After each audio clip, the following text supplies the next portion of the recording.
ধন্যবাদ মাননীয় স্পিকার।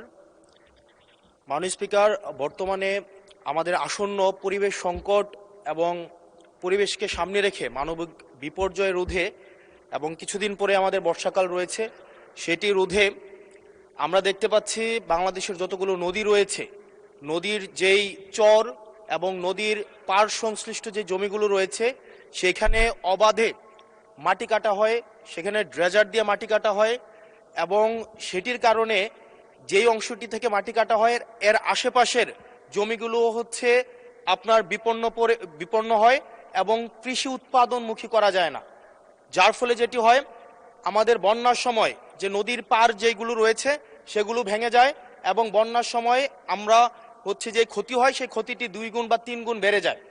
সেজন্য মাননীয় মন্ত্রী মহোদয়ের কাছে আমার প্রশ্ন হচ্ছে, আমাদের এই পরিবেশ সংকট বিবেচনায় আমাদের সামনে বর্ষাকাল রয়েছে, সেটি বিবেচনায় মাটি কাটা বন্ধে, ড্রেজার বন্ধে আপনারা কি কি পদক্ষেপ নিয়েছেন এবং দেখা যায় একটা মামলা দেওয়া হলে একদিনের মধ্যে কোর্ট থেকে জামিন নিয়ে আবার তাদের মাটি কাটা ব্যবসা শুরু করে দেয়, সেজন্য স্থায়ীভাবে এই বিষয়টি বন্ধে কি ধরনের পদক্ষেপ নেওয়া হবে সেই বিষয়টি জানতে চাচ্ছি।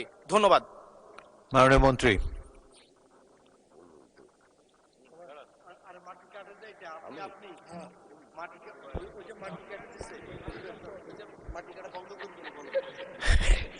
মাননীয় স্পিকার, আপনাকে ধন্যবাদ। আমি মাননীয় সংসদ সচিব বলতে চাই যে পরিবেশের সাথে মাটি কাটার একটা সম্পর্ক আছে, সেটা শুধু উনি যেখানে বলতেন সেখানে না, আমাদের ইটভাটা তো মাটি কাটা হয় যেটা আমাদের উর্বর জমি নষ্ট করে। সেজন্য আমার মন্ত্রণালয় যথাযথ পদক্ষেপ নিয়েছে যাতে করে এই ধরনের অবাঞ্ছিত মাটি কাটা বন্ধ হয়। তবে ওনার পার্টিকুলার এরিয়ায় যদি কোনো সমস্যা থাকে দয়া করে যদি উনি যোগাযোগ করেন তাহলে আমরা খুব তাড়াতাড়ি এবং তড়িৎ গতির ব্যবস্থা নেব ইনশাল্লাহ। আপনাকে ধন্যবাদ মাননীয় স্পিকার।